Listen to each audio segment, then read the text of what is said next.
everyone, and a warm welcome to the Kuman channel. Please remember to subscribe to the channel and give us a like. Today, we are going to discuss the movie It from 2017. The relentless heat of a Derry summer sets the stage for the harrowing ordeal of 7 young friends, the self-proclaimed Losers Club. We first encounter Bill Denbrough, whose stutter belies a deep reservoir of courage, still reeling from the tragic loss of his little brother Georgie, swallowed by a storm drain months prior. His leadership and determination to find the truth draw his friends, the perpetually anxious hypochondriac Eddie Kasprak, the sarcastic and street-smart Richie Tozier, the asthmatic but loyal Stan Uris, the timid and bookish Beverly Marsh, the overweight and often ridiculed Ben Hanscom, and the fiercely protective Mike Hanlon, into a terrifying confrontation.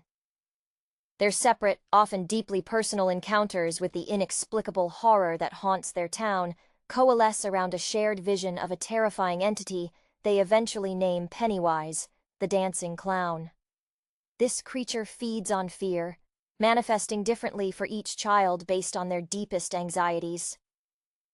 Ben Hanscom, finding solace in architecture and history, uncovers the town's dark past, realizing the creature has cycled through periods of violence for centuries, always reappearing every 27 years. Beverly Marsh, whose artistic spirit is constantly stifled by an abusive home life, faces Pennywise as a ghastly vision of her abusive father, her resilience showing even in moments of profound terror. The climax of their first summer of terror sees the losers venture into the abandoned barrens, deep into the crumbling cistern beneath an old mill.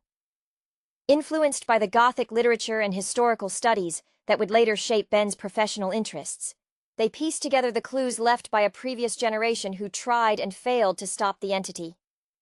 Drawing strength from their burgeoning camaraderie, a bond that Richie, whose later career as a wise-cracking comedian will rely on his ability to disarm tension with humor, wields effectively even then, they execute a desperate, visceral attack, stabbing Pennywise with sharp objects, forcing the creature to retreat into the darkness, wounded but seemingly not destroyed. They make a pact, swearing to return should the evil ever resurface, cementing their loyalty. 27 years pass, and the losers, now scattered across America, have mostly succeeded in burying their shared trauma beneath the banalities of adult life. Bill has become a moderately successful screenwriter, his stutter largely subdued, though the memory of Georgie remains a haunting undercurrent in his narratives. Eddie has settled into a career in sales, still relying on his mother's overprotective instincts even as an adult. Beverly, now a successful fashion designer in New York, carries the scars of her past, notably symbolized by the blood-red water that fills her luxurious apartment when Pennywise calls her back. It is Mike Hanlon, the one who stayed behind to become the town librarian, acting as the town's unwilling historian and archivist of Derry's dark secrets, who initiates the call. When a spate of new, gruesome murders signals Pennywise's return, Mike contacts the others, reminding them of their solemn vow. The reunion is fraught with awkwardness and denial. They have forgotten the depth of their childhood terror, a defense mechanism that Pennywise immediately seeks to exploit. As they re-engage with Derry, the clown expertly preys on their adult vulnerabilities. Stan, whose logical, meticulous nature as an accountant could not reconcile the monstrous reality, is the first to break under the psychic pressure, driven to a tragic end before the final confrontation can even begin. The others, spurred by Mike's historical research detailing the creature's life cycle, realize that simply wounding Pennywise is not enough. They must perform the ritual of Chud, a test of will rooted in the Native American lore Mike uncovered, to truly destroy it. The final confrontation takes place back in the depths of the Barrens. Each member confronts their deepest fear manifested by the entity. Eddie battling a terrifying leper, Beverly facing a torrent of blood, Bill confronting a watery phantom of Georgie. It is their unity, the profound love and acceptance they hold for one another, that proves to be the ultimate weapon, surpassing the individual power of their fears. Richie, whose humor often masks a deep-seated insecurity about his own identity, uses his sharp wit not just to distract, but to break through the creature's illusions. By refusing to be afraid, by embracing their bond, they finally manage to shatter Pennywise's physical form, causing the evil to seemingly disintegrate into dust, finally granting Derry and the Losers Club a fragile peace. They leave, knowing the town will likely churn up new horrors, but secure in the knowledge that, together, they can face anything. The air in Derry hung thick and greasy, smelling perpetually of stale popcorn and underlying rot, a sensory experience that perfectly mirrored the town's festering secret. Bill Denborough's stutter, that physical manifestation of his inability to articulate his grief over Georgie, was something he fought daily, even in the early days of directing his small band of outcasts. His need to finish Georgie's last ride, to find some closure where none was logically possible, was the engine driving the Losers. Eddie Kasprak, perpetually clutching an inhaler like a talisman against an invisible plague, channeled his profound anxiety into a career built on selling unnecessary items, a perfect parallel to his lifelong need for protective layers, both physical and emotional. When Pennywise appeared to him as a terrifying version of his overbearing mother, demanding compliance and cleanliness, it struck at the core of his inability to forge an independent identity. Richie Tozier, whose sharp, often cutting observational humor served as his primary defense mechanism, the very same quick wit that would later make him a beloved, albeit sometimes controversial voice in late-night talk shows, used mockery as a shield. He aimed his barbs at Pennywise with a desperate ferocity, knowing that laughter was the only thing that truly confused the ancient eater of fears.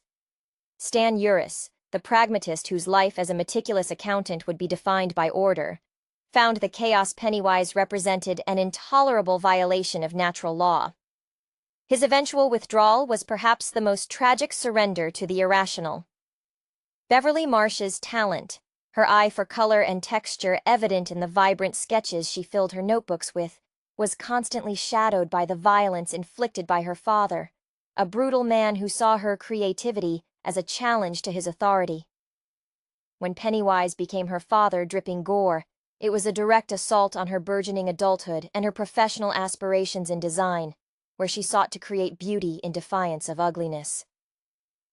Ben Hanscom, the overweight boy often targeted for his size, found his escape in the tangible reality of historical documentation and structural integrity.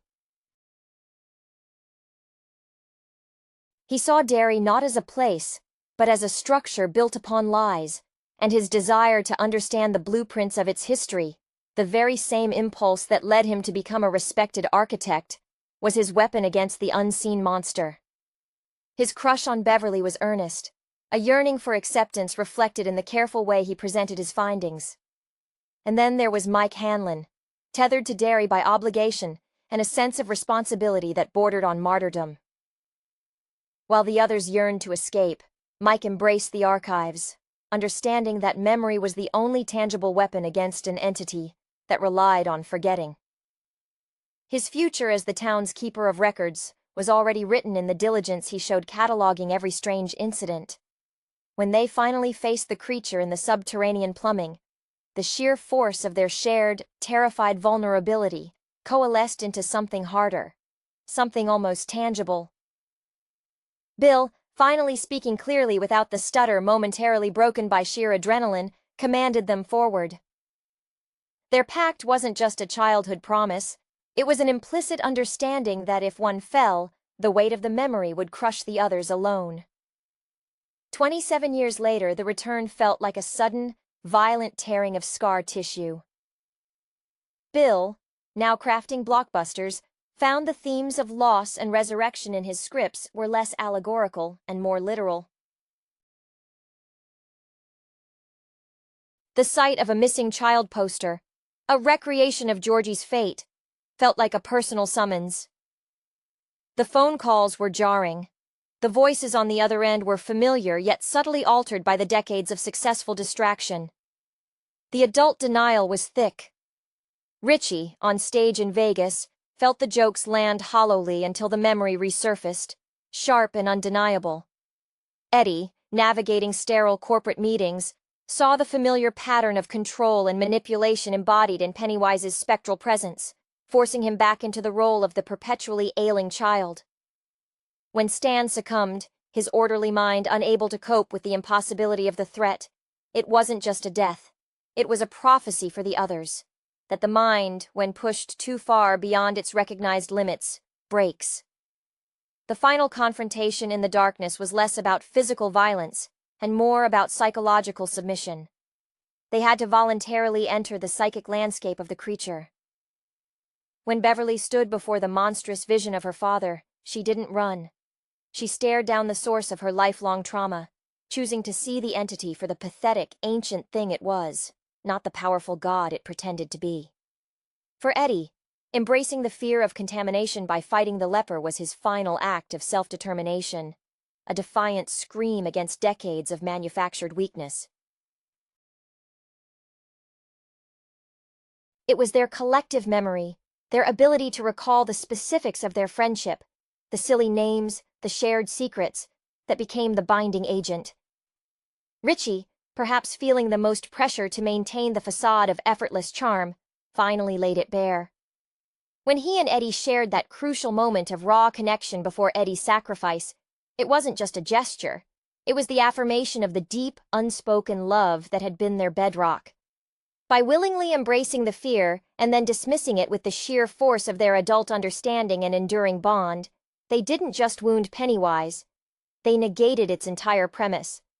The ancient horror dissolved, proving that what truly starved it was not blood, but the absence of pure, unadulterated terror, replaced by shared courage.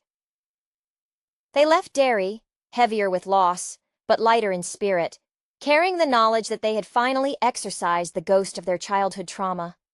The aftermath in Derry was strangely muted, a quiet that felt less like peace and more like a vacuum waiting to be filled.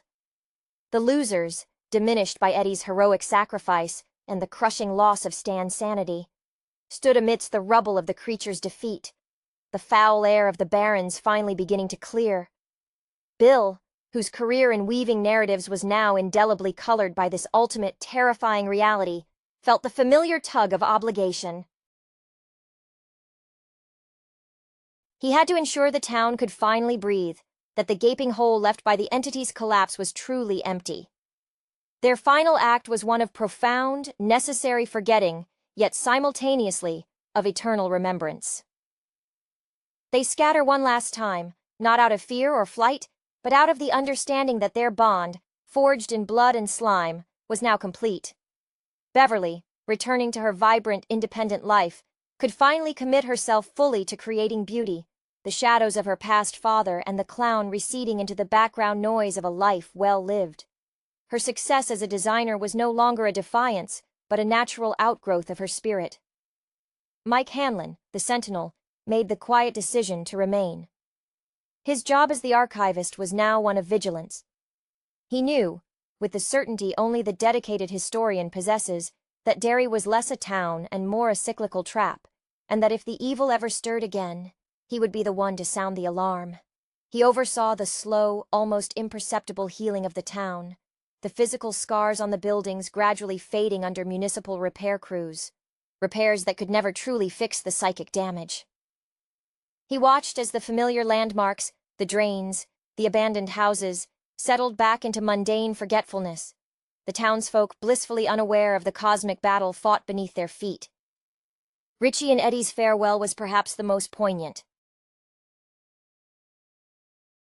For Richie, Eddie's bravery unlocked something deep within him, a capacity for sincere, non-joking affection that finally allowed him to explore deeper emotional connections in his comedy and personal life, moving beyond mere deflection. The hole Eddie left was immense, a void that even the loudest laughter couldn't completely fill, but it was a void tempered by the knowledge of true brotherhood. Bill, finally free of the stutter that had defined his childhood vulnerability, took the long drive out of Maine. He didn't look back, but the experience fundamentally altered his writing.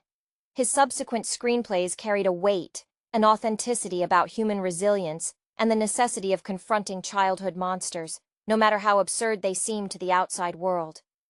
He had found the ending Georgie never got, a resolution not through resurrection, but through final victory. The Losers Club, scattered across the map, remained connected by the unbreakable thread of shared truth, a silent assurance that the monsters only win when you face them alone. The quiet exodus from Derry was marked by a pervasive sense of exhaustion, the kind that settles deep into the bone marrow after surviving something fundamentally untrue. Bill, at the wheel of his car, felt the silence of the unstuttered speech within him, a freedom hard won, but tinged with the heavy price paid by his friends. He drove toward the West Coast, toward the bright, unreal landscapes that suited his cinematic career. Yet he knew that no matter the script he penned, the opening scene would always be the smell of stagnant water and gasoline from Georgie's lost red boat. He was no longer chasing a lost brother. He was honoring a pact made with the living. Beverly, back in New York, found her design studio less a sanctuary and more a crucible for transformation. The colors she chose were bolder now, infused with a fierce, almost defensive vibrancy. She channeled the memory of the blood-filled bathroom not into fear, but into an absolute refusal to accept anything less than beauty and strength in her creations. Her success became a quiet testament to survival. Every garment she sold was a barrier against the encroaching ugliness she had seen up close.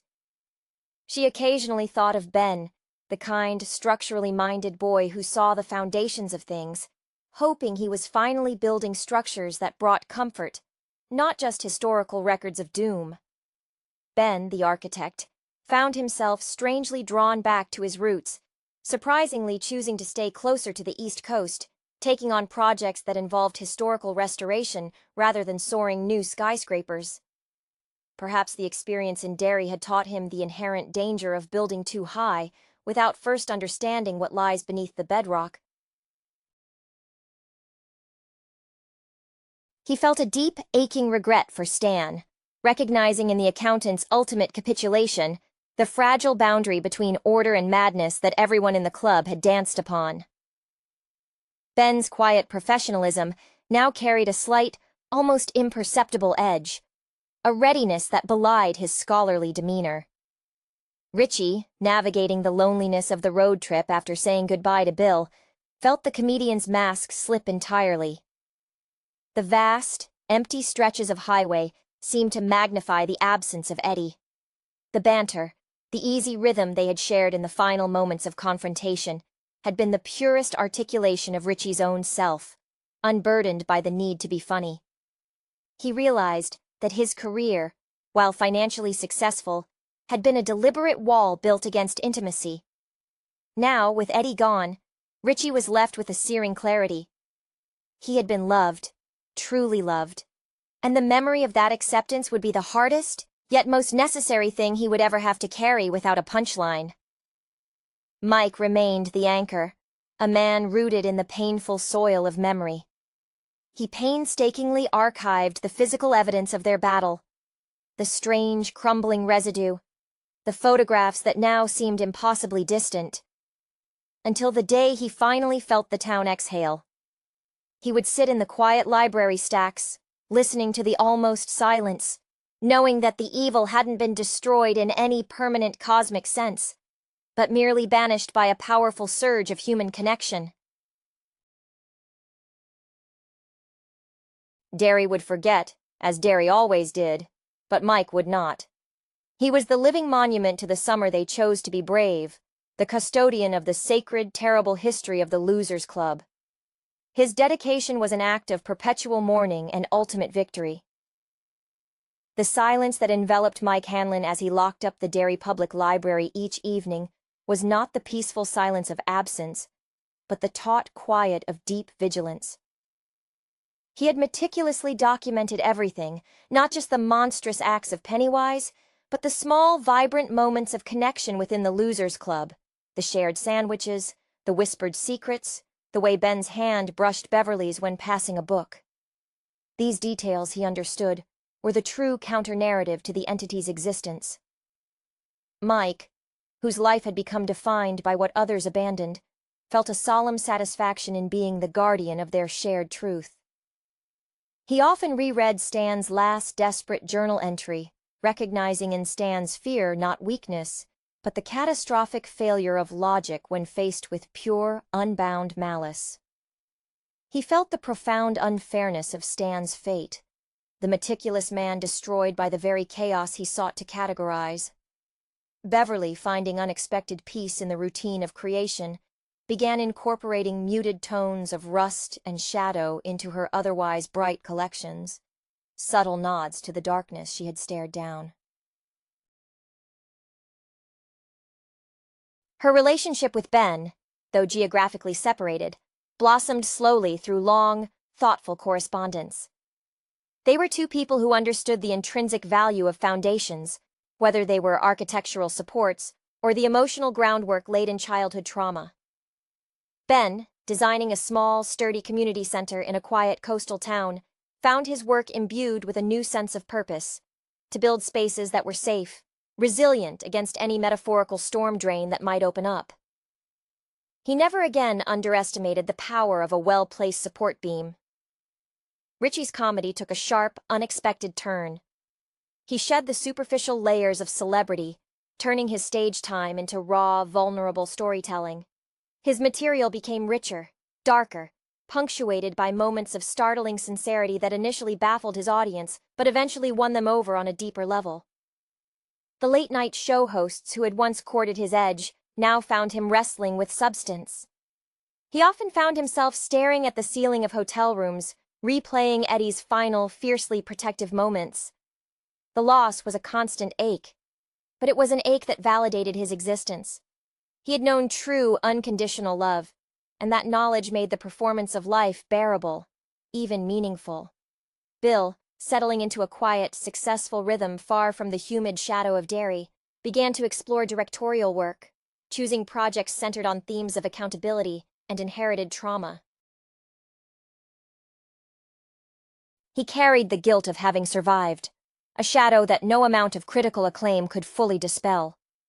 Yet, when he looked at the faces of actors playing characters grappling with impossible odds, he saw the faces of his friends, particularly the determined, slightly panicked eyes of the young Eddie. He understood that their victory was not an erasure of the past, but a successful integration of it. A lesson he wove into every scene he directed.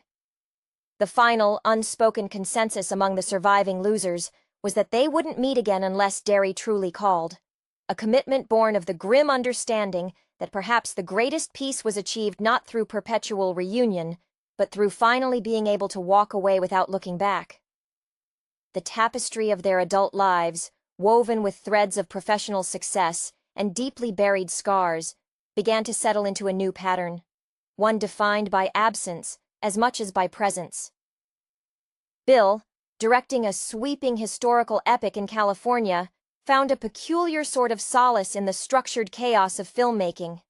He could control the frame, dictate the narrative arc, a stark contrast to the chaotic horror he could only react to as a child.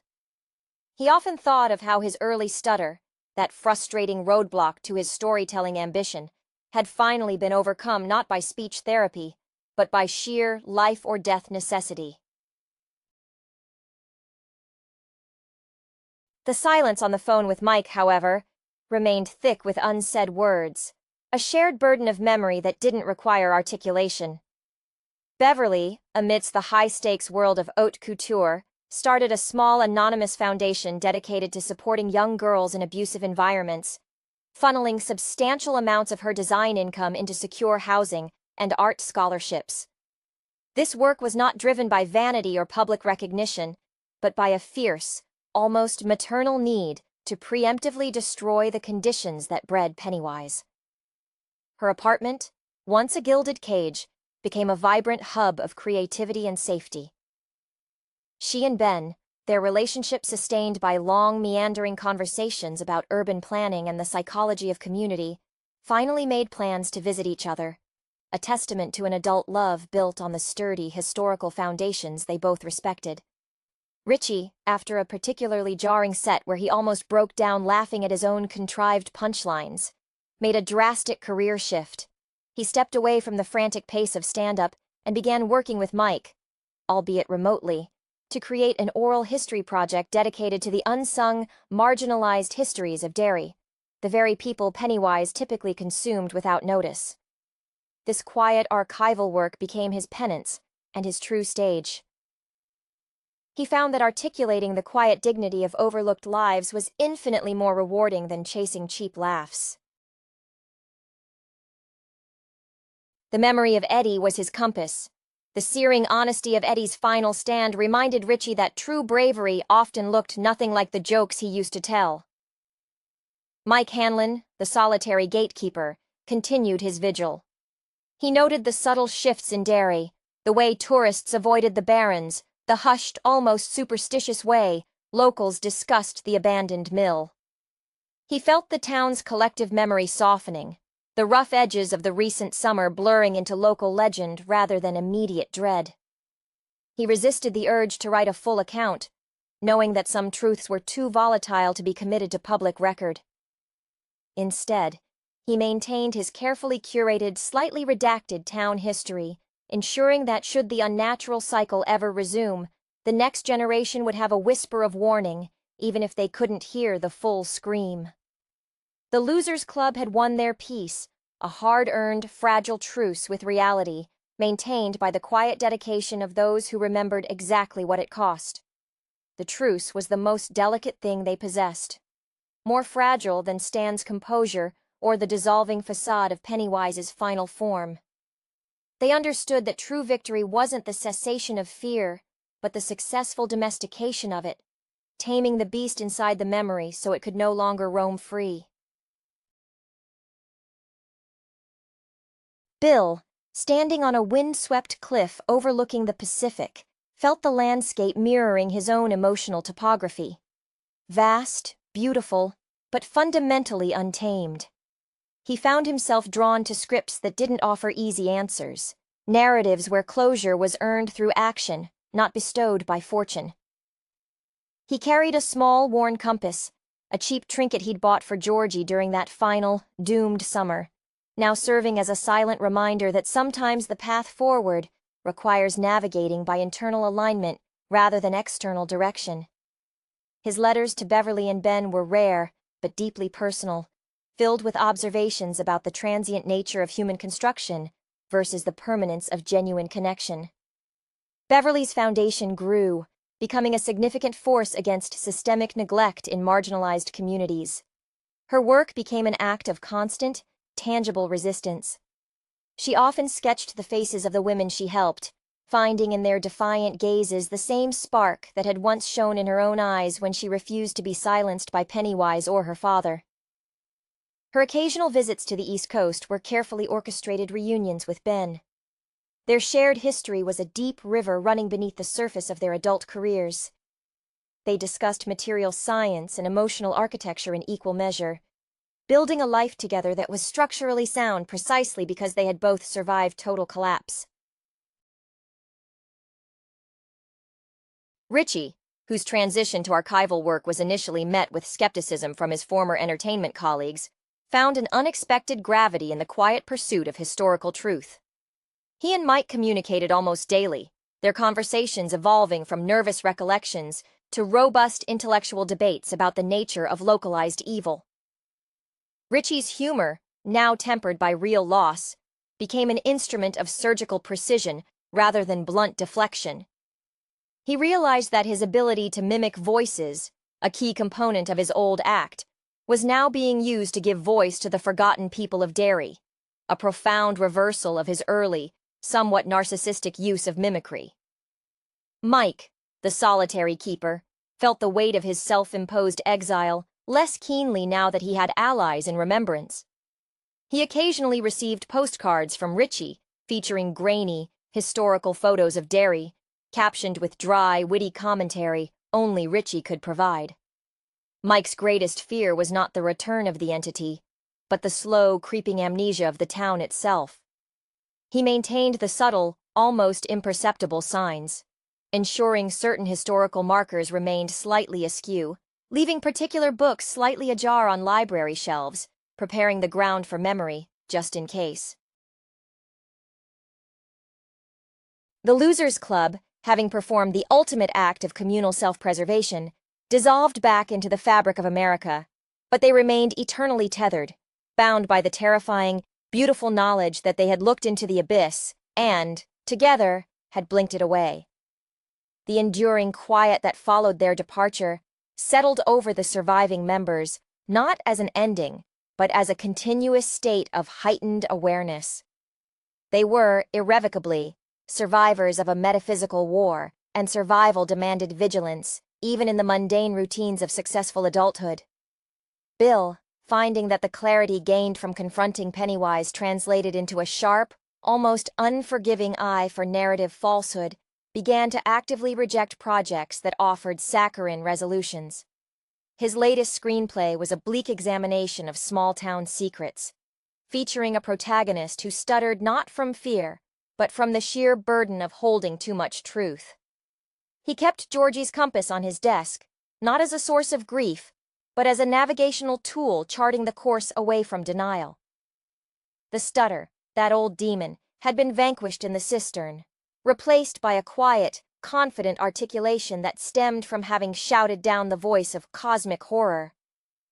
Beverly and Ben's life together became a study in complementary strengths. Ben's architectural firm specialized in creating spaces that married historical preservation with modern resilience, buildings that respected the past without being imprisoned by it. Beverly, meanwhile, designed textiles that mirrored the resilience of the human spirit, her collections often featuring surprisingly tough, durable weaves alongside luxurious silks. Their home, a testament to their shared philosophy, felt deeply rooted, every window perfectly placed to capture the light, a deliberate choice to prioritize illumination over shadow. They spoke often of Eddie, framing his sacrifice not as a tragedy, but as the ultimate selfless act of self-definition, a final, glorious break from his mother's control. Richie's transformation was the most surprising to the outside world. His new, insightful documentary work, often collaborating with Mike, focused on peeling back layers of municipal deceit. He became adept at interviews, his famous quickness now used to catch interviewees in logical fallacies, rather than simply delivering a punchline. He and Mike developed a routine where they would send each other obscure, historically accurate facts about small-town corruption, a silent acknowledgement that their true partnership existed in the realm of chronicling the hidden darkness. Richie's personal life, once a revolving door of temporary connections, found stability, grounded by the memory of the intense, pure bond he shared with Eddie, a bond that, though tragically cut short, provided him with the courage to be emotionally present. Mike Hanlon remained the quiet heart of their fellowship. He didn't age so much as he calcified, becoming an immovable fixture against the town's cyclical amnesia.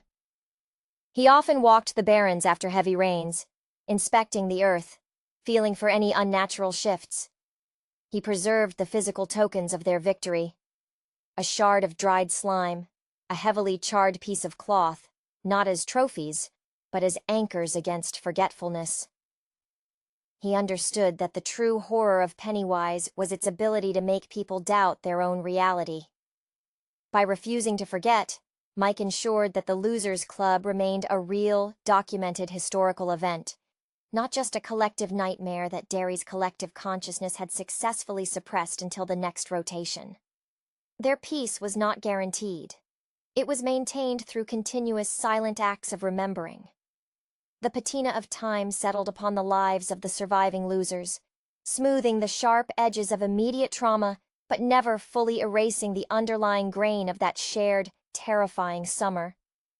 They had achieved what few ever could.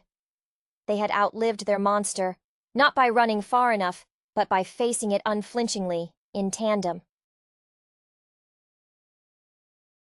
Bill, now a respected director whose name carried weight in Hollywood, used his influence to subtly champion stories centered on the bravery of the overlooked and the necessity of speaking difficult truths. He found a quiet satisfaction in seeing his own hard-won articulation reflected in the strong, unwavering lines of dialogue his characters now spoke. He kept a small, weathered photograph, the one taken on the well near the Barrens, tucked inside his director's viewfinder. It served as an ultimate check against hubris. No matter the scope of his current production, it paled against the intimate, elemental battle they had fought. He corresponded occasionally with Stan's widow, offering a careful, respectful nod to the man who could not reconcile the world's ugliness with his own need for order. Beverly and Ben, having merged their careers and their lives, saw their joint projects gain acclaim for their honesty and durability. They built schools and community centers, physical monuments to the idea that strong foundations could withstand psychic assault. Beverly's artistic eye ensured their designs were beautiful, while Ben's historical grounding ensured they respected the ground they stood on. Their shared memory of Derry was less a burden and more a shared secret language. When they argued over a design choice, the resolution often came down to Ben saying, "We need a stronger buttress here," and Beverly countering with, "But does it have enough light?" A perfect metaphor for their union, balancing the need for defense with the necessity of beauty. Richie, finding his niche as a quiet, deeply respected documentarian, often traveled with Mike, though their methods contrasted sharply. Mike was the meticulous collector of facts, while Richie excelled at eliciting the raw, often contradictory emotional truth from subjects. Richie's humor had matured into a wry, empathetic understanding of human fallibility. He never stopped missing Eddie, but the sharp pangs of grief had softened into a deep, abiding appreciation for the fierce, unguarded love Eddie had shown him in the final moments. Richie understood that for a brief, shining period, he had been completely seen and unconditionally accepted, a foundation more solid than any architecture Ben could design. Mike Hanlon remained in Derry, the town's unofficial conscience. He carried the history not just of the Losers Club, but of all the forgotten victims of the entity. He cultivated the library's local history section obsessively, ensuring that the gaps in the official record, the unexplained disappearances, the strange fires, were cataloged in his private encrypted files. He watched the cycles turn, noting the subtle atmospheric pressures, the way the local ice cream sales seemed to dip inexplicably in certain years. He was the quiet sentinel, the man who understood that true heroism wasn't just fighting the monster when it appeared, but diligently tending the memory so that if it ever returned, the town wouldn't be starting from scratch. The bond of the club was not broken. It was merely decentralized, a network of aware individuals holding the line against the return of the dark. The passing years honed their individual strengths into a collective, unseen shield. There was a profound understanding among the 4 remaining active members, Bill, Beverly, Ben, and Richie, that their shared past was not something to be merely survived, but something to be actively integrated into the present, lest the dormant evil find purchase in their complacency. Bill, now deeply involved in mentoring young, diverse filmmaking talent, often spoke of authenticity as the highest form of artistry. He viewed his recovered speech not as a personal victory over a physical impediment, but as the necessary clarity required to speak truth to power, even when that power manifested as an ancient, interdimensional clown. He had made peace with the fact that Georgie's loss would always be a part of his narrative. But now, it was a prologue to triumph, not the defining tragedy. He occasionally sent Ben architectural sketches of impossible, dreamlike structures, testing his friend's structural philosophies with philosophical queries disguised as design problems. Beverly and Ben, now a settled, formidable unit, viewed their life together as a collaborative act of world-building, constructing a reality strong enough to withstand the irrational. Beverly's fashion house began integrating smart textiles, materials that were both beautiful and inherently protective, an homage to Eddie's endless supply of germ-killing gadgets, now repurposed into functional art. Ben, in designing public spaces, focused heavily on sightlines and open areas, ensuring that no hidden corner in any structure could ever become an effective lair for lurking fear. Their anniversaries were marked not with lavish gifts, but with quiet pilgrimages to places of beauty far removed from the eastern seaboard, a symbolic distancing from Derry's oppressive atmosphere. Richie, the reluctant archivist alongside Mike, found that his former cynicism had curdled into a sharp, targeted skepticism, perfect for his investigative journalism into societal negligence. His best work was often done in tandem with Mike, who provided the unassailable facts, and Richie provided the narrative drive and the emotionally resonant voiceovers that forced the audience to confront the ugliness. He maintained an almost ritualistic care for Eddie's few surviving possessions, a worn baseball cap, a slightly sticky inhaler, treating them with the reverence due to relics of a saint. He realized that his greatest comedic gift had always been his intuition, his ability to sense when someone was hiding something, and now that intuition was finely tuned to the frequency of unspoken civic corruption. Mike, the bedrock, felt the pull of the outside world less and less, convinced that his duty was intrinsically tied to the soil of Derry. He had seen his friends achieve flourishing lives, but he understood that for some, the trauma was too deeply embedded in the landscape of their success. He managed the quiet preservation of the barrens, ensuring that while the area was publicly accessible, no major development would ever breach the cistern area, leaving a deliberate, unaddressed pocket of wilderness within the town limits. He was the keeper of the flame, knowing that the story of the Losers Club wasn't a cautionary tale about clowns, but an enduring testament to the absolute necessity of deep, unwavering friendship in the face of cosmic indifference. They had not merely defeated a monster, they had proven that human connection, consciously maintained across decades, possesses its own form of immortality. The finality of their separation was a conscious choice, a mutual agreement that the greatest homage to their survival was to live fully, yet remain perpetually aware. They understood that the cycle of Derry was predicated on forgetfulness, the town's toxic soil demanding that its inhabitants suppress the truth for the sake of superficial normalcy. The Losers, by contrast, embraced the complexity of their haunted memory. Bill, having directed a critically acclaimed, fiercely independent film about the resilience of small-town secrets, finally sold his Hollywood house and moved to a quieter, coastal region, focusing his energy on teaching workshops that emphasized ensemble work.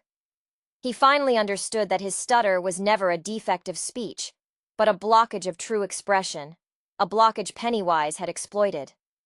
By confronting the creature, he had cleared the channel. His compass, once pointed toward Georgie, now consistently drifted north, a direction he interpreted as an acknowledgement of his continuing, albeit distant, kinship with Mike, the Keeper of the North. Beverly and Ben, now firmly established, welcomed a daughter into their meticulously crafted safe world.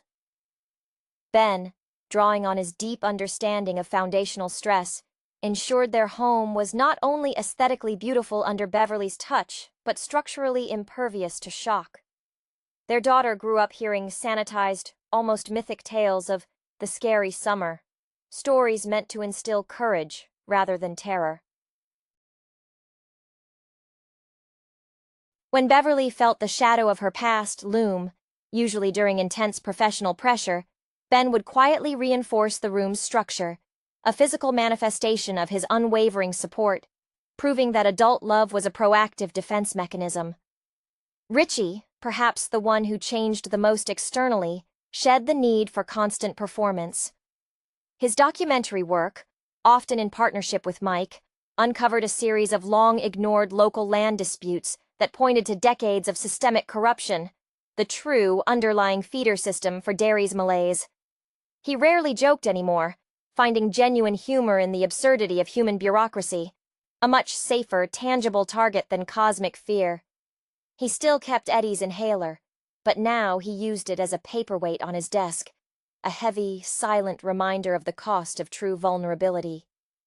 When he looked in the mirror, he no longer saw the mask. He saw the man who had stood by his friend when it mattered most. Mike, aging gracefully with the weight of collective memory, remained Derry's unsung historian. He had seen the town try, half-heartedly, to forget the string of unsolved accidents that marked the summer of their victory. He maintained his private archive not just for the losers, but for Derry itself, a contingency plan written in code. He knew that the greatest victory wasn't the killing of Pennywise, but the active choice to remember the bonds of the Losers Club. That connection, built on shared agony and profound loyalty, was the one force Derry, and the universe, could not dissolve. They had traded one lifetime of fear for a lifetime of knowing they could trust each other, an exchange they would have made 1,000 times over. The 2017 adaptation of Stephen King's sprawling novel, It, succeeds remarkably where previous attempts faltered, primarily by honing its focus on the crucible of childhood trauma and the specific, suffocating atmosphere of Derry, Maine. Director Andy Muschietti demonstrates a keen understanding of the source material's core, wisely electing to center the narrative on the Losers Club during the summer of 1989. A period saturated with the uneasy transition from carefree youth to the looming dread of adolescence. This specific temporal setting allows the film to leverage the cinematic nostalgia of the late 80s, while grounding the supernatural horror in recognizable, real-world anxieties of bullying and dysfunctional home lives. The film's genius lies in its depiction of Pennywise the dancing clown, expertly embodied by Bill Skarsgård. Skarsgård's performance avoids the broad caricature that might have easily resulted, instead crafting a creature that is fundamentally alien, yet capable of mimicking human predatory behavior with uncanny accuracy. His Pennywise is unsettling not just in his monstrous transformations, but in the deliberate, almost bored confidence he exudes. This entity feeds not merely on flesh, but on the specific fears of its victims.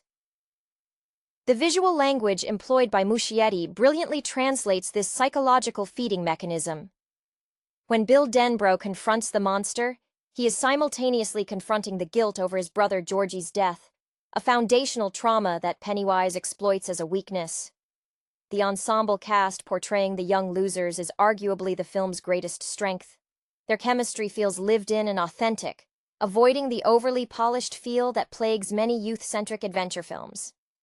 Jaeden Martell, as Bill, anchors the group with a palpable sense of grief and responsibility.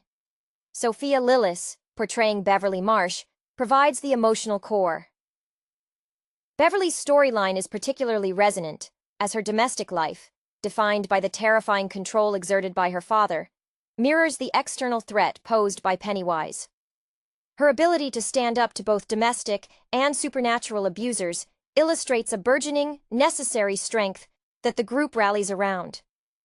Complementing Bill and Beverly are the other members, each bringing a distinct flavor of youthful neurosis to the dynamic. Richie Tozier, played with vibrant, often vulgar energy by Finn Wolfhard, offers necessary comic relief, though the film subtly hints at the depth beneath his clowning, a classic coping mechanism for fear. Mike Hanlon, often relegated to the periphery in the novel's first half, is positioned here as the keeper of Derry's horrific history, his fascination with the town's archives speaking to a desire to understand the darkness that surrounds him. Eddie Kaspbrak's hypochondria, brilliantly channeled by Jack Dylan Grazer, becomes a fantastic vehicle for exploring the anxiety of the unknown pathogen, literally and figuratively. The film smartly visualizes King's concept of the nexus of fear. The town of Derry functions as a character itself, a place where ordinary structures like the abandoned Niebolt Street House become repositories of collective terror. The production design emphasizes the grime and decay inherent in a community seemingly cursed to forget its atrocities, perfectly setting the stage for the cyclical nature of Pennywise's appearances. While the film is undeniably a horror movie, its success hinges on its coming-of-age elements. The forging of the Losers Club is presented as an act of survival, their shared experience of marginalization, whether due to stuttering, obesity, social awkwardness, or perceived weakness, becomes the foundation of their collective power. They literally have to face their individual demons to defeat the communal one. The iconic scene where they use their respective fears against Pennywise in the sewer lair is not just spectacle. It is a therapeutic enactment of overcoming personal pathology through communal support. If there is a minor critique, it is that the film, constrained by runtime, necessarily streamlines some of the novel's more esoteric lore regarding IT's cosmic origins. However, this streamlining focuses the emotional impact where it matters most. On the vulnerable courage of these children confronting an ancient, predatory evil during the most formative and terrifying period of their lives. The concluding moments, establishing the blood oath and the promise to return, leave the audience with a satisfying sense of temporary victory earned through profound, shared sacrifice. The very aesthetic of the Losers Club is a testament to Muschietti's understanding of outsider dynamics. They are not the popular kids, not the jocks, but a collection of eccentrics united by shared vulnerability. This vulnerability is their weakness to Pennywise, but their undeniable strength when facing him together. Consider Ben Hanscom, portrayed with a sweet, earnest intelligence by Jeremy Ray Taylor.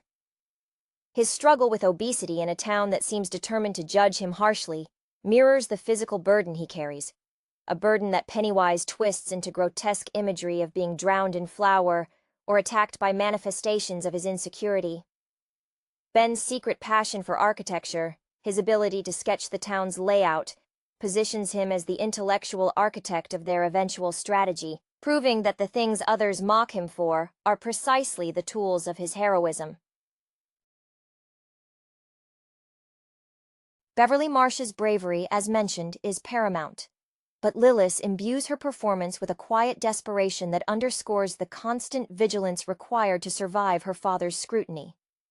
Her small apartment, seemingly cozy, is a gilded cage, and when she invites the boys over, there is an underlying tension that the danger inside her home is just as real as the danger in the drains. Her subsequent confrontation with the bloody deluge in the bathroom is not merely a shock scare. It is a visual metaphor for the overwhelming, inescapable nature of the abuse she endures daily, finally spilling out into the open. The film handles the internal conflicts with sensitivity, particularly concerning the nascent understandings of sexuality and identity within the group. While the novel delves deeper, the film deftly navigates the budding, complicated affections, most clearly seen in the unspoken bond between Bill and Beverly, and the protective, almost brotherly loyalty that binds them all. Richie's flamboyant mannerisms, interpreted by Wolfhard, suggest a young man desperately trying to mask deeper, perhaps more complex feelings about his own identity, using humor as an impenetrable shield. This emotional complexity elevates it beyond a simple monster movie. It becomes a nuanced exploration of friendship as a lifeline against the chaos of adolescence and existential dread. The sound design deserves significant praise for its role in manufacturing tension. The silence in Derry is often more terrifying than the loud intrusions. The echoing drip of water, the scraping sounds from behind walls, and the unnerving jingle of Pennywise's balloon all work in concert to keep the audience perpetually on edge, mimicking the hyper-awareness these children must maintain just to navigate their daily lives without becoming targets. When Pennywise finally appears, often accompanied by a sudden, discordant blast of strings or brass, the shock feels earned, a release of the sustained atmospheric pressure. Furthermore, the decision to focus solely on the children's experience in the first half is crucial. By immersing the viewer in their world, their clubhouse secret, their shared secrets, their shared pain, Muschietti ensures that the audience invests emotionally in the success of the Losers Club before the climax. When they finally decide to stop running and actively fight back, the emotional stakes are incredibly high because the audience has witnessed the sheer emotional exhaustion of simply surviving Derry up until that point. This focus on camaraderie forged in fire is the true heart of the story, making Pennywise less a cosmic entity and more the ultimate bully whose power relies entirely on the victim's isolation. The portrayal of trauma in the film is remarkably textured, moving beyond simple jump scares to illustrate how fear metastasizes within the psyche. Georgie's death, the catalyst for Bill's guilt, is handled with a chilling restraint. We see the immediate aftermath through Bill's eyes. The vacant space where his little brother should be, the sodden, blood-stained paper boat, and this absence fuels his entire arc. Bill's stutter, a manifestation of his inability to articulate his grief and his perceived failure to protect Georgie, is not merely a convenient character quirk. It is a physical barrier between him and the world, a barrier Pennywise relentlessly attacks. His eventual triumph over the creature is symbolically linked to his ability to finally speak Georgie's name clearly, reclaiming his voice and agency. Contrast this with the controlled chaos exhibited by Beverly. Her defining characteristic, as established by Lillis, is her ferocious will to live unburdened. Her relationship with the losers is one of necessary escape. They are the only people who see her as more than the daughter of an abusive man or a target for neighborhood boys. When the group gathers in the Barrens, their makeshift sanctuary, Beverly is often the stabilizing force, the one who validates the shared terror when others might dismiss it. Her bravery is not the absence of fear, but the decision to act despite the terror, a decision informed by the daily necessity of masking her reality at home. The physical manifestation of Pennywise's influence on the environment reinforces the psychological warfare.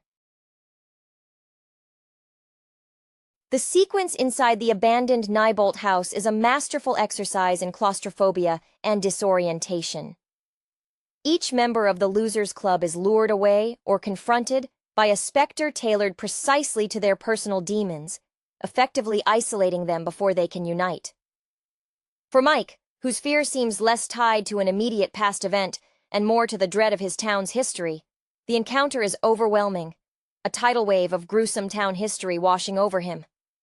The house becomes a physical manifestation of Derry's collective repressed memory, a place where the town's forgotten victims literally wait.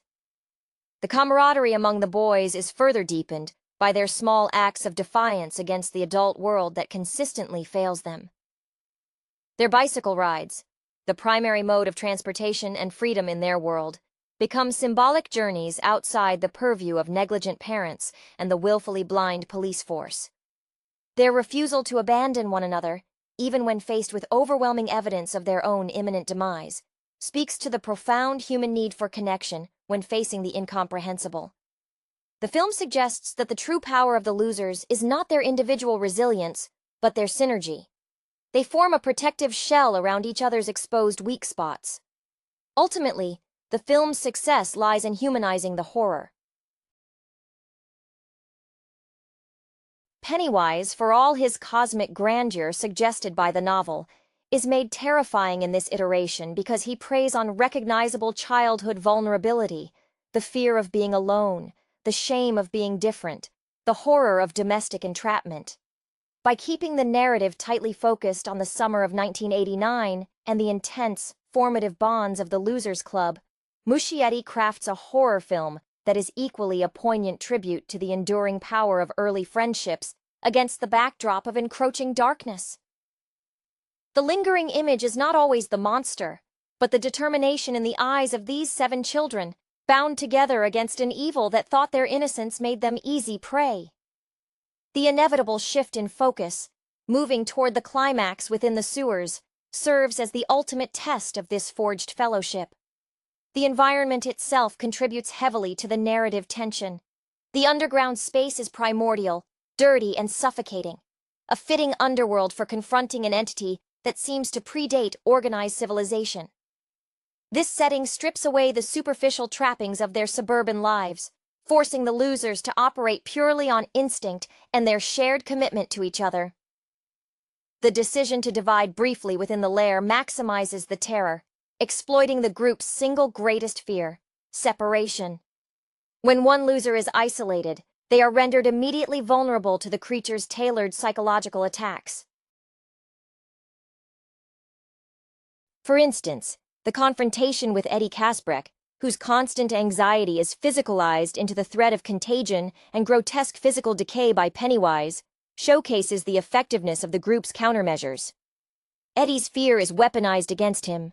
Yet his transformation from the perpetually sickly child, whose world is dictated by his overbearing mother's paranoia, to the brave youth who stands his ground, is deeply satisfying. His realization that the monster is just an externalization of the fears he already carries, the germs, the sickness, allows him a moment of pure, if terrified, clarity. This internal victory precedes the external one. Similarly, the final confrontation with Pennywise in his true grotesque form, the cosmic spider-like entity hinted at in the novel, is handled with a necessary visual punch, yet the emotional resolution remains tethered to human action. The creature's physical defeat is only achieved after the losers collectively voice their refusal to be afraid, shouting down their individual terrors. This emphasizes the film's thematic argument. Fear is the currency of IT, and by withdrawing that currency through mutual support, they bankrupt the entity. The visceral, almost messy nature of their final attack, relying on brute force and sheer willpower, rather than some complex ritual, grounds the fantastical battle in relatable childhood desperation. It is the ultimate childhood confrontation, overwhelming the schoolyard bully through sheer unified numbers, albeit that bully happens to be an ancient evil. The messy, immediate relief that washes over the remaining losers after the final blow is palpable, signaling not just the defeat of a monster, but the successful navigation of a defining, life-altering trauma. They have graduated from victims to survivors, forever changed but fundamentally whole in their bond. The subsequent scattering of the Losers Club, the necessary dispersal that defines the end of a formative summer, is imbued with a bittersweet melancholy that the film handles masterfully. This separation is not merely a plotting mechanism to set up the sequel. It is an emotional necessity for the characters to attempt to integrate their harrowing experience into the normalcy they craved. They make their blood oath under the sprawling shadow of the Baron's ancient tree, a pact that feels heavy with the weight of adult responsibility thrust prematurely upon their young shoulders. This ritualistic promise to return if the evil resurfaces acknowledges the deep-seated, perhaps permanent, scarring left by Pennywise. They understand, implicitly, that confronting such darkness inevitably changes one's relationship with the mundane world. For several of the characters, their departure from Derry represents a literal escape from the oppressive structures that kept them vulnerable. Bill, pursuing his aspirations in filmmaking or writing, seeks a narrative control over his life that he lacked when Georgie was taken. His stutter, lessened but perhaps not entirely gone, becomes a physical marker of the journey, a scar that fades but never vanishes completely. The journey into adolescence and adulthood for the others mirrors this quest for self-definition outside the suffocating expectations of Derry. Mike Hanlon, however, remains tethered to the town, an interesting narrative choice that establishes him as the Sentinel. His dedication to history and archives transforms from a nerdy hobby into a solemn duty. He becomes the keeper of the town's suppressed truth, should the monster ever rise again.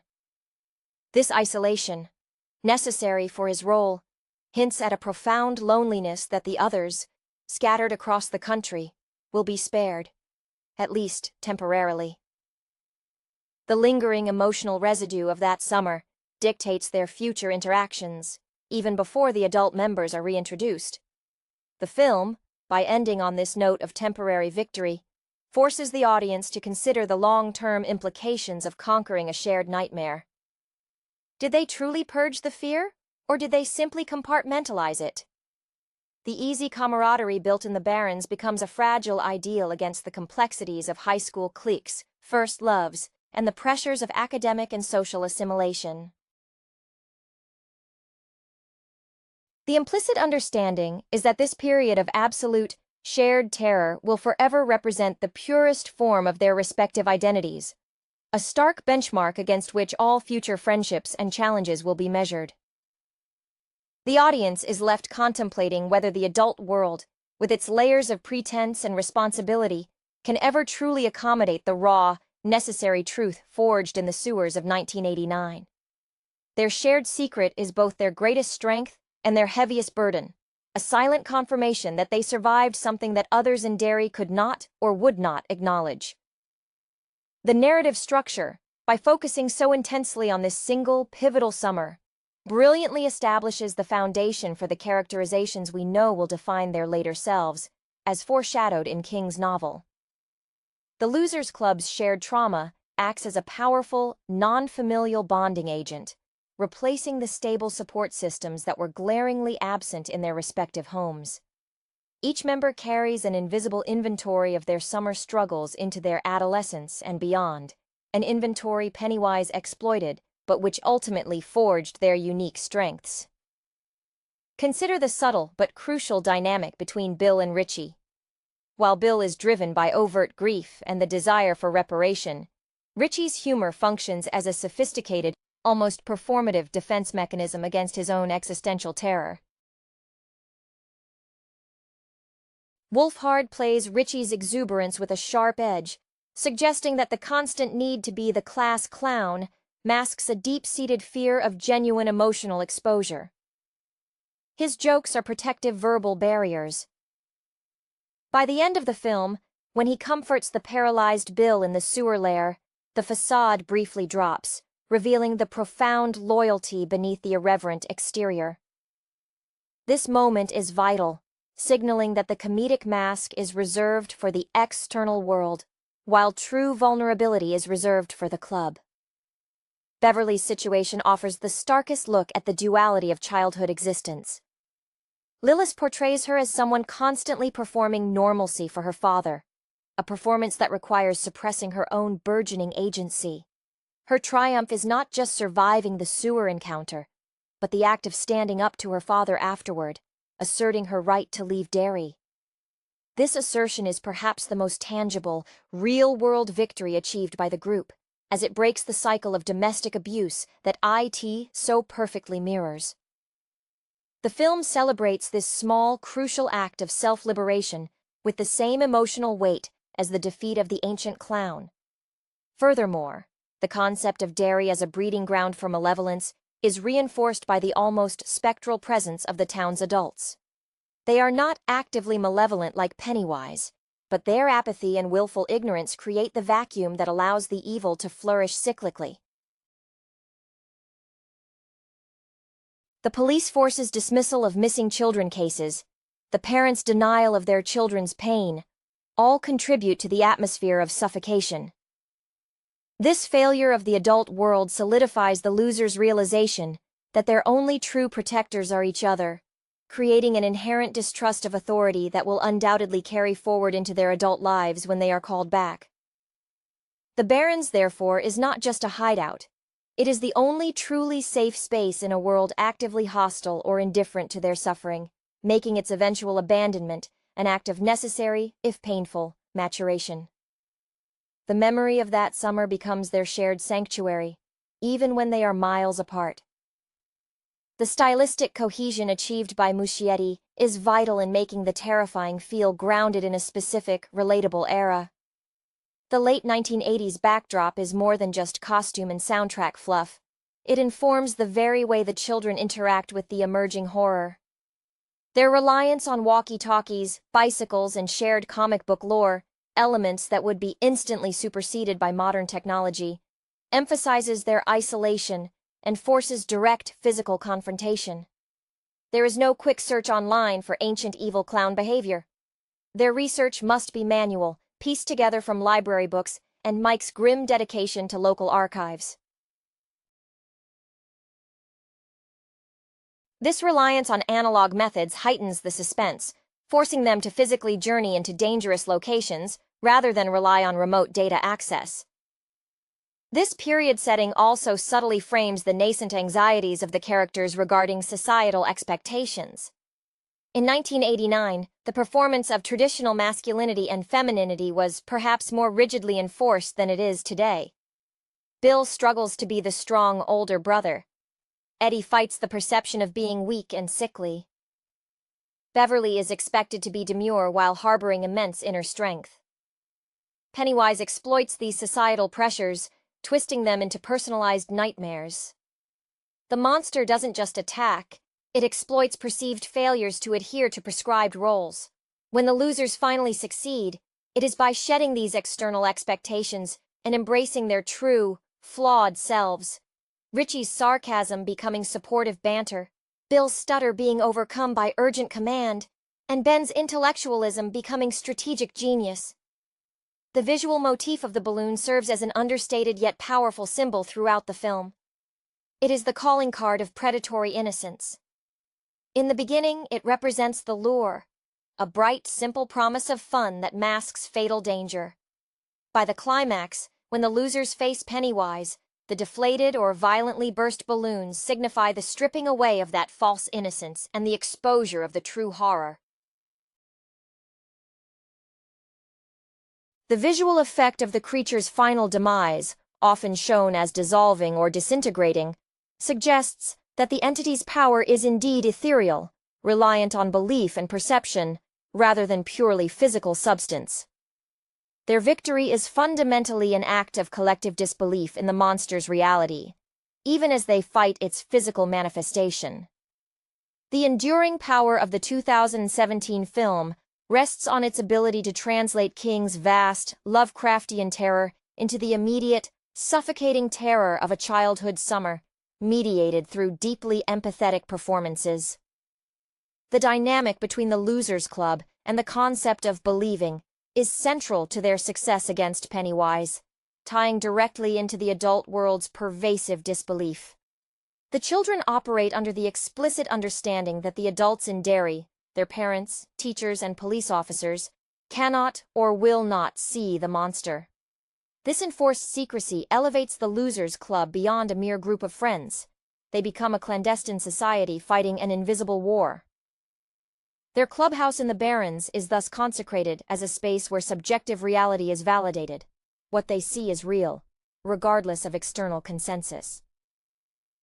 This shared conviction becomes their shield. This psychological warfare is most vividly illustrated in the town's reaction to the recurring patterns of violence. The narrative suggests that Derry functions on a systemic denial, a collective agreement to forget the cyclical disappearances. This adult inertia is what truly empowers IT, feeding on the ambient fear generated by unresolved historical trauma. The children, by refusing to forget Georgie, Adrian Mellon, or the myriad of other victims, actively starve the entity of its primary nourishment, the ignorance of the community. Their acts of remembrance, whether planting a stone for a victim or simply voicing a suppressed memory, are small acts of rebellion against the town's conspiracy of silence.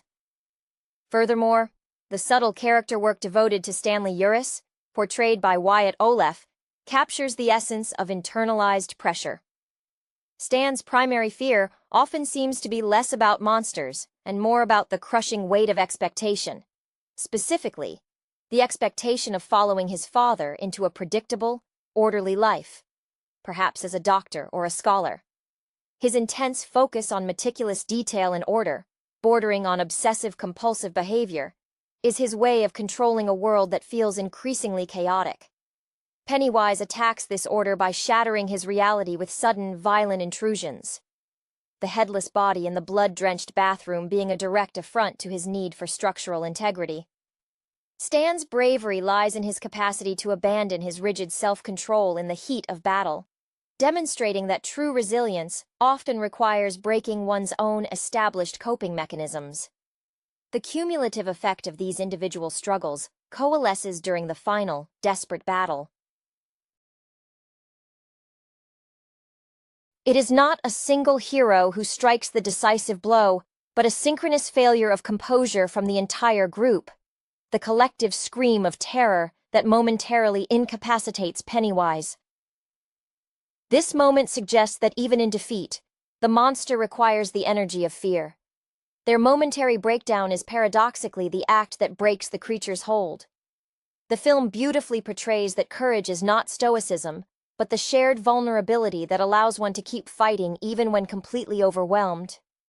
Their unity is the antidote to the isolation IT craves, proving that the strongest bonds are forged not in comfort, but in shared confrontation with the abyss. The eventual, though temporary, peace that settles over the losers at the end of the summer is underscored by a palpable sense of premature maturity. They have faced the raw, unmediated essence of evil and survived, an experience that irrevocably alters their perception of the world they are returning to.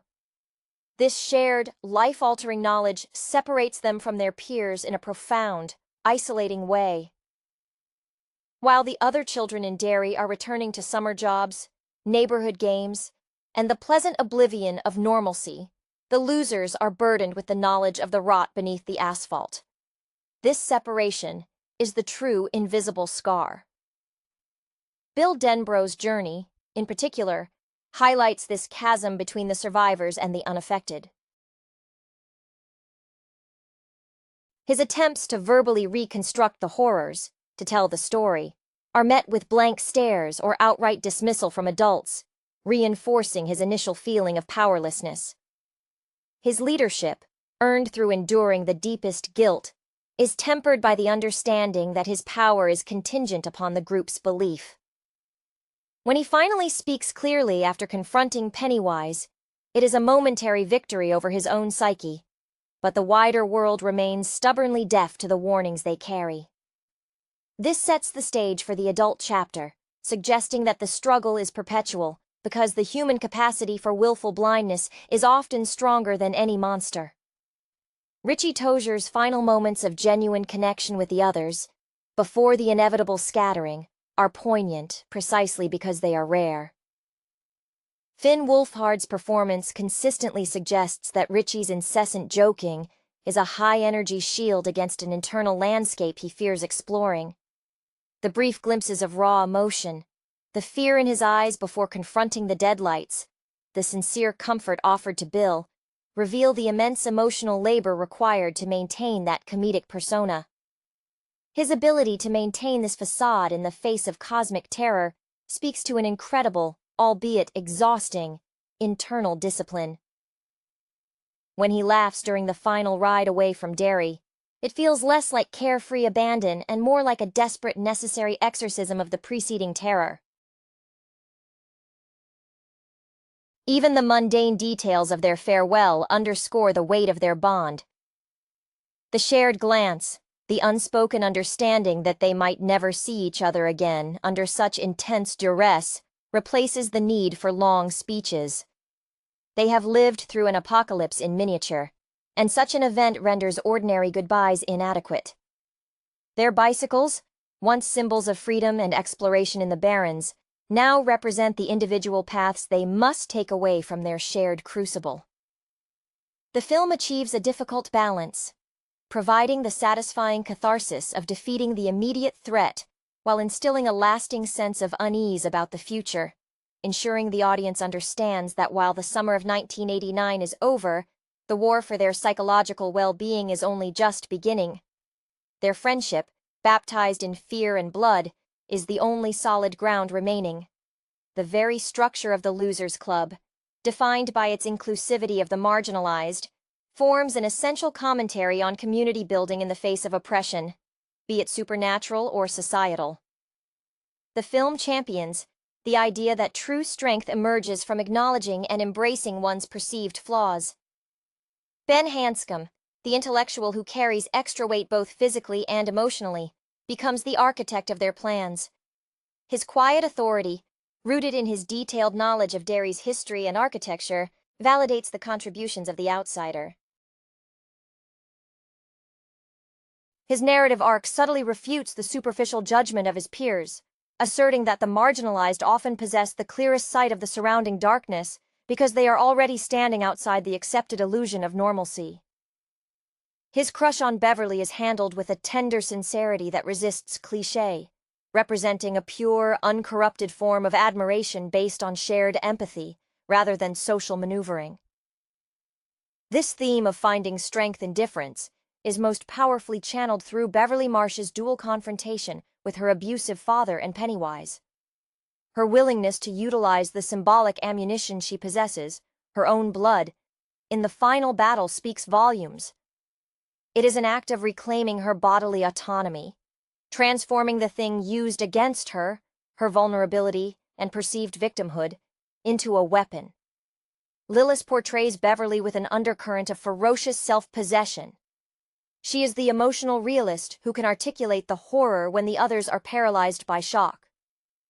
When she kisses Bill, it is not merely a romantic beat, but a mutual validation that they have survived something profound, an almost ritualistic cementing of their shared fate before facing the unknown future.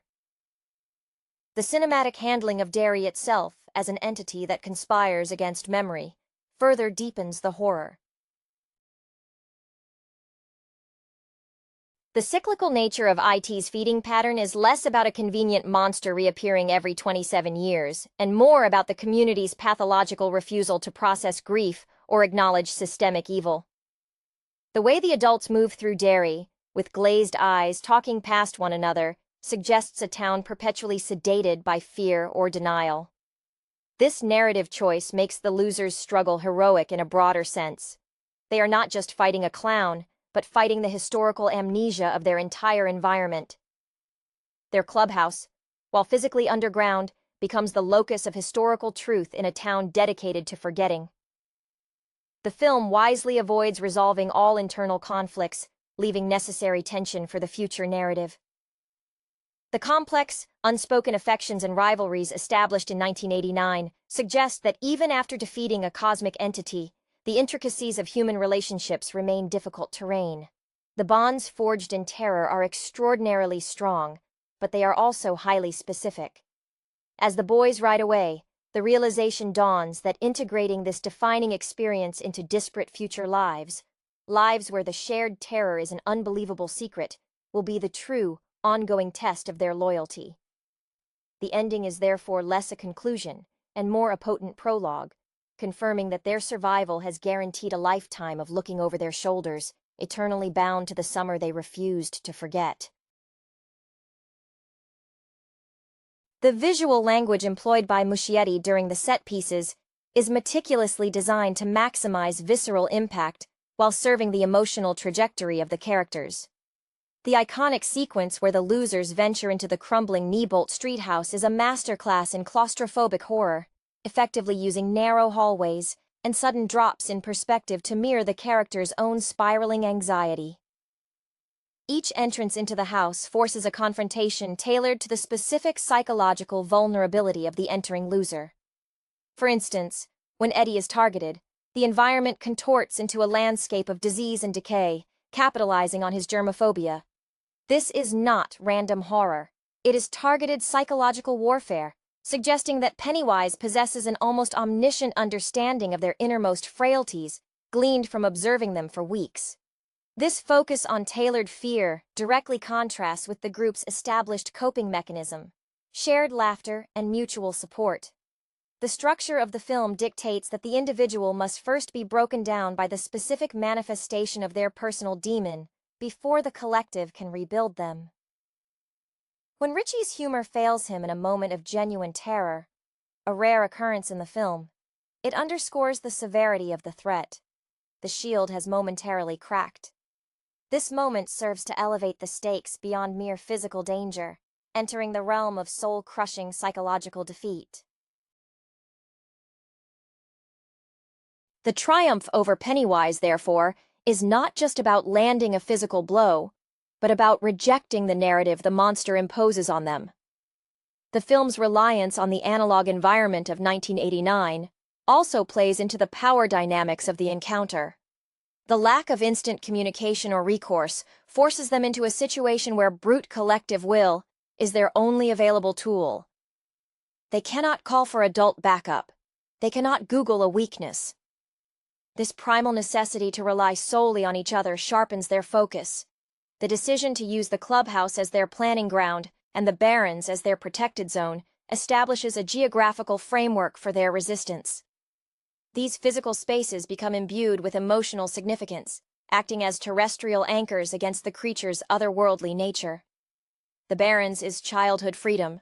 The sewer lair is necessary descent into hell. By the time they face the deadlights, the audience is fully invested, not just in their survival, but in the preservation of the fragile, hard-won sanctuary they built together against the indifference of the adult world. The summer concludes not just with a monster vanquished, but with a profound affirmation of the protective power of true empathetic friendship. The enduring power of the film also lies in its brilliant use of visual texture to communicate the insidious nature of Derry itself.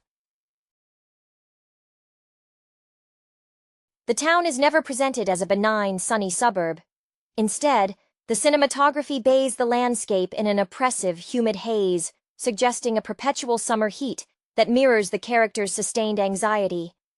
The shadows in Derry feel heavier, the colors slightly muted, even in bright daylight, creating a world constantly on the verge of decay.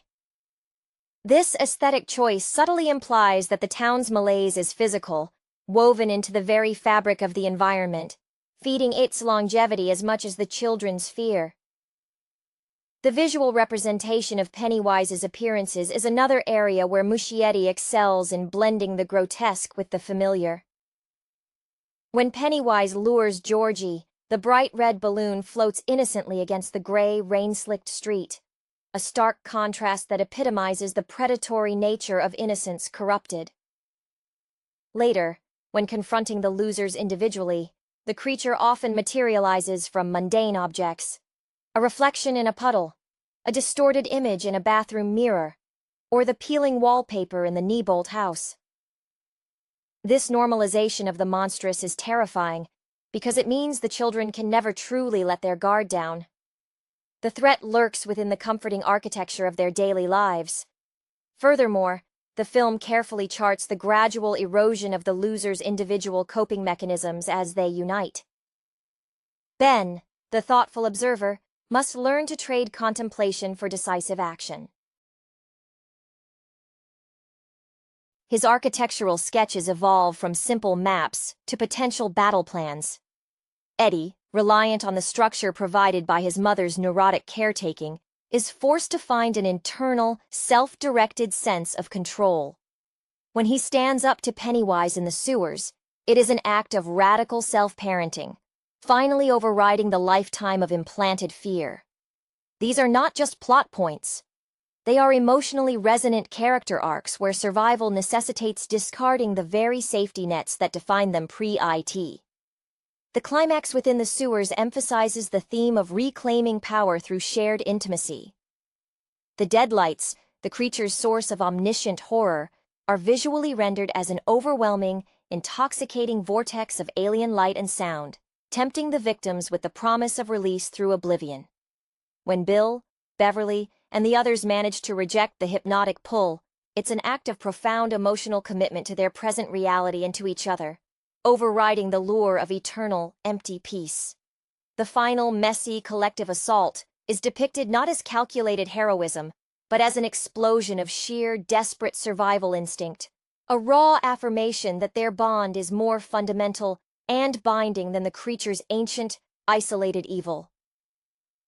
Their victory is messy, visceral, and deeply human, leaving the audience with the quiet understanding that some scars, the bonds forged in that darkness, will never truly heal, but perhaps they don't need to. The lasting emotional resonance of the film is deeply rooted in the specific portrayal of adolescent vulnerability being weaponized and subsequently defended. The Losers Club, in their formation, becomes a self-created ecosystem where the societal pressures that make them targets, Ben's weight, Richie's assumed effeminacy, Bill's stutter, Beverly's perceived promiscuity, are transformed into the very elements of their mutual protection. They don't just tolerate each other's weaknesses, they depend on them. Richie's quick, distracting wit is the perfect countermeasure to the moments when Bill freezes under pressure, and Beverly's unflinching pragmatism stabilizes the group when their collective fear threatens to dissolve into panic. This dynamic is perhaps most tragically beautiful in the slow-burn romance between Bill and Beverly, which functions less as a typical teenage crush and more as a mutual act of anchoring each other in reality. For Bill, Beverly represents a form of stable, articulate strength that he desperately lacks due to Georgie. Her empathy isn't pity, its shared acknowledgement of pain.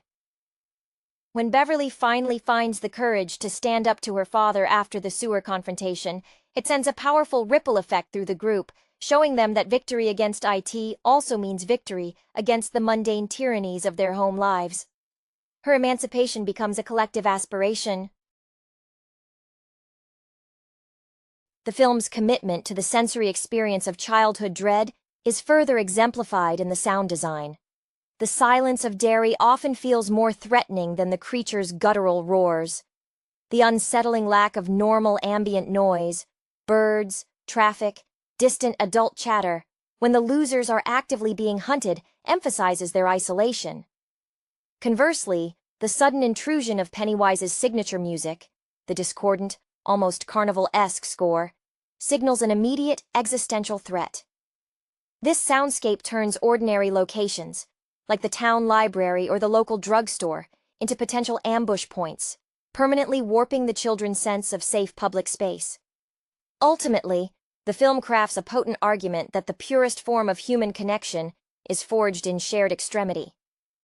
The Losers Club achieves victory not because they are individually gifted with supernatural power, but because their bond forces them into a unified emotional state that IT cannot comprehend or successfully exploit. Pennywise thrives on isolating individuals by amplifying their specific, private shame. Their collective rejection of that isolation, their willingness to physically and emotionally crowd around the vulnerable, is the thematic core of their triumph. They do not merely survive the summer, they weaponize their friendship, leaving behind a blueprint for resilience that suggests facing the darkness together is the only way to ensure the light of memory endures against the corrosive denial of the world around them. Hello everyone, and a warm welcome to the Q-Man channel. Please remember to subscribe to the channel and give us a like. Today, we are going to discuss the movie It from 2017. The relentless heat of a Derry summer sets the stage for the harrowing ordeal of 7 young friends, the self-proclaimed Losers Club.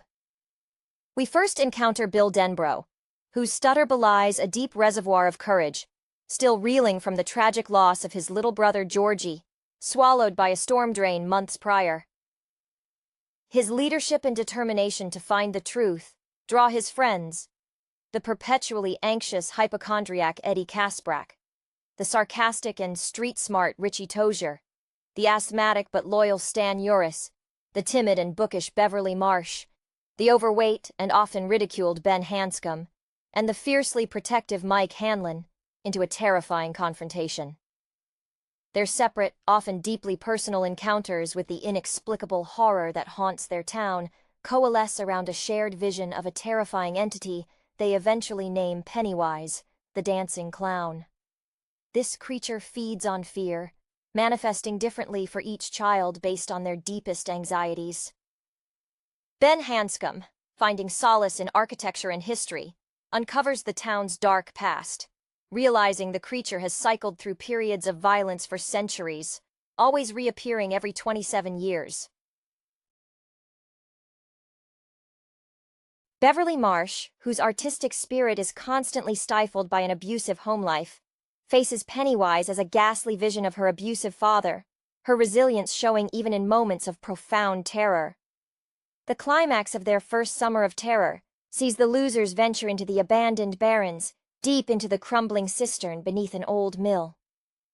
Influenced by the Gothic literature and historical studies that would later shape Ben's professional interests, they piece together the clues left by a previous generation who tried and failed to stop the entity.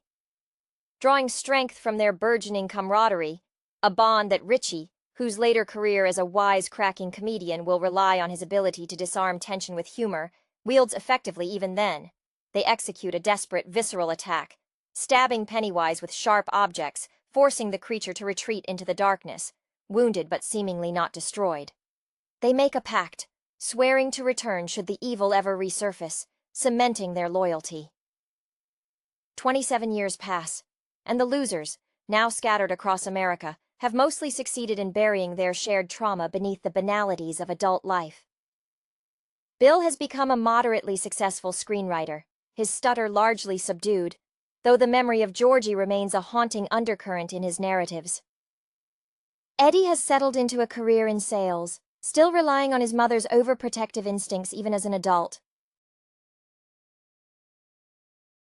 Beverly, now a successful fashion designer in New York, carries the scars of her past, notably symbolized by the blood-red water that fills her luxurious apartment when Pennywise calls her back. It is Mike Hanlon, the one who stayed behind to become the town librarian, acting as the town's unwilling historian and archivist of Derry's dark secrets, who initiates the call. When a spate of new, gruesome murders signals Pennywise's return, Mike contacts the others, reminding them of their solemn vow. The reunion is fraught with awkwardness and denial. They have forgotten the depth of their childhood terror, a defense mechanism that Pennywise immediately seeks to exploit. As they re-engage with Derry, the clown expertly preys on their adult vulnerabilities. Stan, whose logical, meticulous nature as an accountant could not reconcile the monstrous reality, is the first to break under the psychic pressure, driven to a tragic end before the final confrontation can even begin.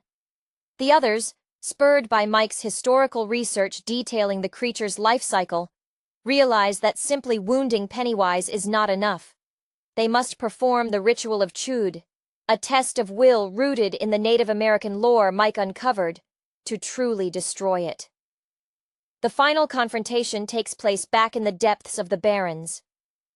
Each member confronts their deepest fear manifested by the entity. Eddie battling a terrifying leper, Beverly facing a torrent of blood, Bill confronting a watery phantom of Georgie. It is their unity, the profound love and acceptance they hold for one another, that proves to be the ultimate weapon, surpassing the individual power of their fears.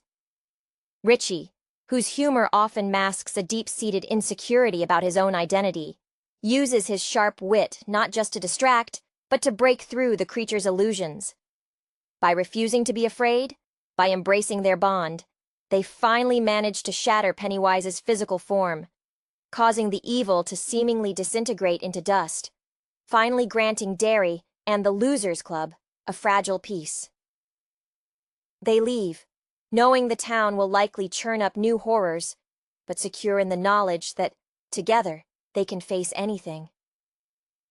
The air in Derry hung thick and greasy, smelling perpetually of stale popcorn and underlying rot, a sensory experience that perfectly mirrored the town's festering secret. Bill Denbrough's stutter, that physical manifestation of his inability to articulate his grief over Georgie, was something he fought daily, even in the early days of directing his small band of outcasts. His need to finish Georgie's last ride, to find some closure where none was logically possible, was the engine driving the Losers. Eddie Kasprak, perpetually clutching an inhaler like a talisman against an invisible plague, channeled his profound anxiety into a career built on selling unnecessary items, a perfect parallel to his lifelong need for protective layers, both physical and emotional. When Pennywise appeared to him as a terrifying version of his overbearing mother, demanding compliance and cleanliness, it struck at the core of his inability to forge an independent identity.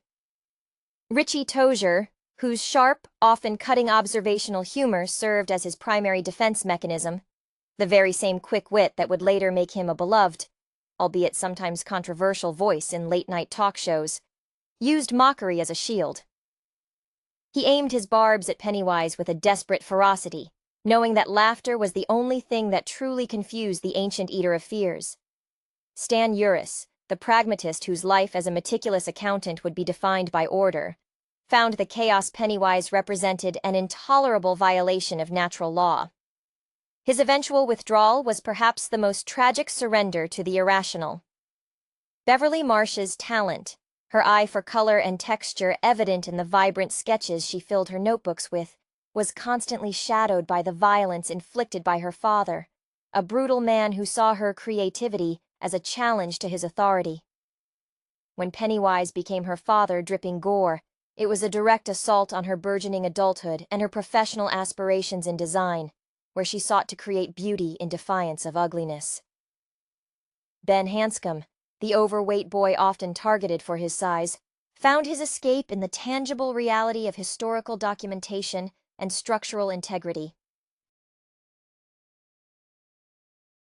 He saw Derry not as a place, but as a structure built upon lies, and his desire to understand the blueprints of its history, the very same impulse that led him to become a respected architect, was his weapon against the unseen monster. His crush on Beverly was earnest, a yearning for acceptance reflected in the careful way he presented his findings. And then there was Mike Hanlon, tethered to Derry by obligation and a sense of responsibility that bordered on martyrdom. While the others yearned to escape, Mike embraced the archives, understanding that memory was the only tangible weapon against an entity that relied on forgetting. His future as the town's keeper of records was already written in the diligence he showed cataloging every strange incident. When they finally faced the creature in the subterranean plumbing, the sheer force of their shared, terrified vulnerability coalesced into something harder, something almost tangible. Bill, finally speaking clearly without the stutter momentarily broken by sheer adrenaline, commanded them forward. Their pact wasn't just a childhood promise, it was an implicit understanding that if one fell, the weight of the memory would crush the others alone. 27 years later, the return felt like a sudden, violent tearing of scar tissue. Bill, now crafting blockbusters, found the themes of loss and resurrection in his scripts were less allegorical and more literal. The sight of a missing child poster, a recreation of Georgie's fate, felt like a personal summons. The phone calls were jarring. The voices on the other end were familiar yet subtly altered by the decades of successful distraction. The adult denial was thick. Richie, on stage in Vegas, felt the jokes land hollowly until the memory resurfaced, sharp and undeniable. Eddie, navigating sterile corporate meetings, saw the familiar pattern of control and manipulation embodied in Pennywise's spectral presence, forcing him back into the role of the perpetually ailing child. When Stan succumbed, his orderly mind unable to cope with the impossibility of the threat, it wasn't just a death. It was a prophecy for the others, that the mind, when pushed too far beyond its recognized limits, breaks. The final confrontation in the darkness was less about physical violence and more about psychological submission.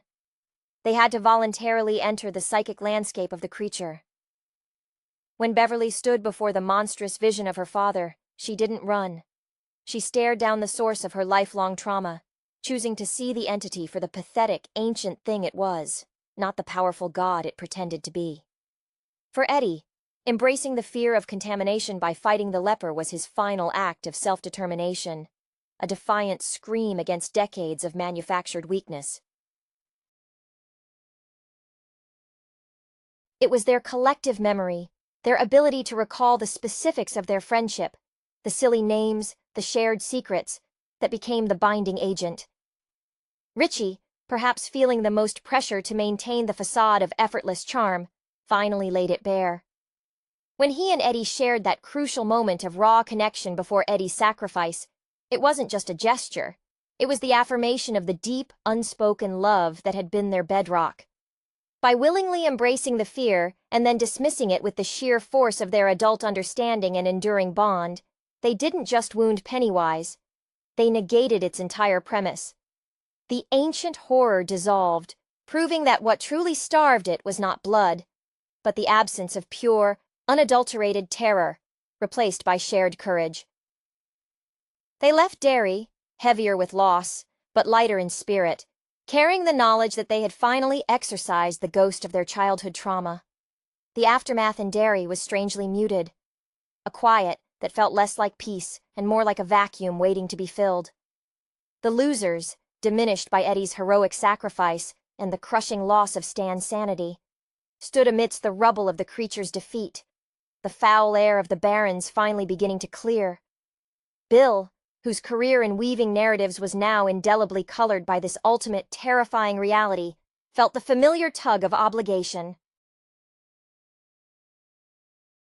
He had to ensure the town could finally breathe, that the gaping hole left by the entity's collapse was truly empty.